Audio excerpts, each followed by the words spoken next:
اهلا بيك. ولو اول مره بتشوفني على اليوتيوب، فاحنا قناه البديل نت بنتكلم في الانترنت وبس بطريقه عمليه، من اول ازاي تحل مشكلتك بايدك لو بيشتغل وبيفصل او بطيء، لاي مشكله ممكن تقابلك في مجال الانترنت. حسابنا على انستجرام اسمه البديل نت، وده بنستقبل فيه المشاكل اللي احنا هنحلها عملي، اللي هو بيشتغل وبيفصل او بطيء، ايا كان المشكله التكنيكال اللي محتاجه ان احنا نحلها عن طريق انستجرام. لان احنا في انستجرام بنطلب منك 3 صور.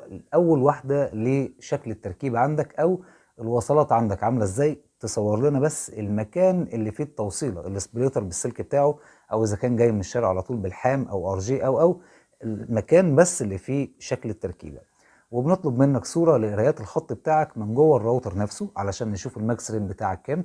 وكمان بنطلب اخر حاجه سبيد تيست في اللحظه دي اللي فيها المشكله، علشان نشوف البنج والابلود والداونلود عندك واصلين كام. خليني افاجئك واقول لك ان اصلا ممكن يكون الخط عندك الماكس ريت، يعني اقصى حاجه يتحملها الخط الارضي عندك، عاليه جدا زي مثلا 78 ميجا، والنت بيشتغل وبيفصل معاك زي ما انت هتشوف النهارده. فمش اساسي في حل المشاكل ان الماكس ريت عندي او كفاءه الخط عندي عاليه، فانا كده مش هقابل اي مشكله من المشاكل. بالعكس، انت ممكن يكون عندك الخط عالي جدا، كفاءته عاليه جدا، كل حاجه متظبطه كقرايات، انما النت بيشتغل وبيفصل. وممكن كمان يكون بطيء، ممكن كمان يكون البنج عندك عالي جدا، ممكن مشاكل كتير. طيب خليني كمان اقول لك ان الخط اللي احنا هنشوفه النهارده ده، او كنا بنحله على انستجرام على الحساب بتاعنا، ان ده حد بعت لنا عن طريق القناه ان المشكله كانت النت بيشتغل وبيفصل كل شويه. قول لي طب ليه انت طلبت الصور دي طالما ان كفاءه الخط الارضي ممكن تكون عاليه والنت يشتغل ويفصل، طالما هي مش اساسيه في الموضوع؟ هقول لك لان الصور دي بتبين لي انا حاجات انت ممكن ما تكونش شايفها. يعني اللي بعت لنا المشكله بتاعته بيقول ان هو بيشتغل وبيفصل كل شويه، دي مشكلته الاساسيه اللي هو شايفها. انما احنا كمان شايفين لود ان الداونلود عنده او السرعه اللي جايه له مش جايبه 5 ميجا، يعني اقصى حاجه كانت واصله لها السرعه او واصله له هو فعلي 4 ميجا ونص، وهو المفروض تبقى واصله له 30، مع ان هو بيشتكي ان النت بيشتغل وبيفصل بس. فاحنا مش عايزين نحل مشكله ونسيب المشكله الثانيه. دي حاجه. الحاجه الثانيه ان بعد ما بتحل معايا بالخطوات اللي انا بقول لك عليها، طبعا بيبقى في قرايات ثانيه بيبان لنا انت حليت مشكلتك او لا، او انت عملت اللي احنا بنقوله او لا. لان في ناس بتبعت لنا نفس الصور هي من قرايات الراوتر، وزي ما احنا بنعرض دلوقتي ان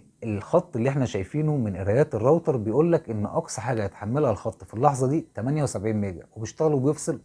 وبيشتغل وبيفصل. هنشوف دلوقتي سبيد تيست. اللي على الشمال ال 10 مللي سكند وده البنج، اللي على اليمين خالص ده الابلود 2 وشويه، يعني قريب من الثلاثه، ودول ما فيهمش مشكله. اللي في النص بيقول لك ان انا اقصى سرعه جايه لي كراوتر او كخط 4 ميجا ونص او 5 ميجا، وانت اصلا المفروض تاخد 30. واللي بيتعرض دلوقتي ده شكل التركيبه اللي موجوده عندك بالفعل زي ما اتبعتت لنا عن طريق اللي كان بيتابع معانا علشان يحل مشكله. وعندنا لونين من السلك، لون احمر ولون رصاصي. اللون الرصاصي ده اللي طالع لك من البوكس لحد عندك في الشقه او لحد عندك في الراوتر. اما اللون الاحمر ده فكان هو قال لنا ان السلك كان قصير، وانا اضطريت ان انا اجيب وصله سلك طويله اللي هي لونها احمر علشان اوصلها بالراوتر. واول ما شفنا شكل التركيبه دي قلنا له انت لازم تغير السلك اللي جاي من الشارع لحد الراوتر. ليه؟ لان احنا اصلا ما عندناش ثقه في الاسلاك اللي بتبقى عند الكهربائي زي السلك الاحمر ده. وهقول لك ليه وهقول لك السبب. الوصله اللي انت شايفها دي اصلا من عند الكهربائي نفس النوع للصوره اللي بتتعرض لك دلوقتي اللي لونها احمر. تعالى كده اما نقطع الوصله دي من جوه هتلاقي ان الطرفين اللي طالعين دول لا هم محصلين نحاس ولا هم محصلين المونيا. اقل حاجه او اكتر حاجه تتقال عليها ان هو دول فتل هتنقل لك الداتا. الفتل دي اصلا ما تستحملش الداتا، ولو استحملتها النهارده مش هتستحملها بكره، ولو وصلتها لك النهارده كويس صدقني بكره مش هتوصلها لك كويس. فانت عندك حاجه من اتنين، يا اما تستخدم الوصله اللي جالك مع الراوتر وتبتدي تلحمها بلدي، او تجيب ار جي 11. بس كده كده الار جي 11 اللي انت هتجيبه ممكن يكون فيه مشاكل فهيعمل لك مشاكل، فهتيجي تحل مشكله بمشكله. لانه بكل بساطه الار جي اللي انت بتجيبه من عند الكهربائي ده مش معتمد. السلك اللي انت بتغيره بتجيبه اي حاجه من عند الكهربائي مش معتمد. اي حاجه انت بتجيبها من عند الكهربائي مش معتمده، يعني اي حاجه انت بتشتريها وخلاص على اعتقاد منك ان هي جديده فهتحل لي المشكله. وهو اقترح علينا ان هو ياجل موضوع تغيير السلك ويجيب وصله سلك تانية بدل الحمراء، ونبتدي نشوف هو هيشتغل ويفصل ولا هيحل المشكله. ومع ان الحل ده مش منطقي بالنسبه لنا فقلنا ماشي نجرب ونشوف التوصيله الجديده هتوصلنا لايه. اما ابتدى يجيب وصله تانية قلنا له بلاش الوصله الحمراء اللي انت بتجيبها او اللي زي اللي في ايدينا، وهات سلك تليفون عادي لونه رصاصي وابتدي لحمه عادي في السلك اللي عندك، علشان ده يمكن يكون المعدن